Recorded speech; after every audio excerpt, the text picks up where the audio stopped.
Welcome to Brickshire Village. Tucked away on a quiet cul-de-sac lot on Fort Wayne's northeast side sits this 3-bedroom, 2-bath home.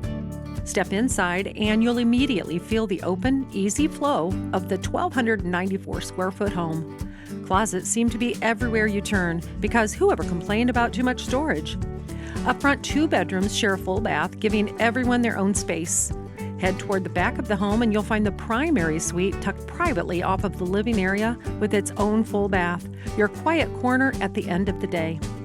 The kitchen is made for gathering with a counter-height dining space that keeps the cook in the conversation and cabinet space that means you'll actually have room for everything.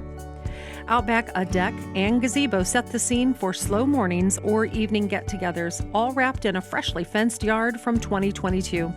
And here's a nice perk. This is the only home in the neighborhood with an HOA-approved shed. This backyard is just waiting for its next owner to make some memories. Built in 2009 and clearly loved ever since, this home comes move-in ready with the big stuff already taken care of. This one won't last long. Call Ian Maxwell today.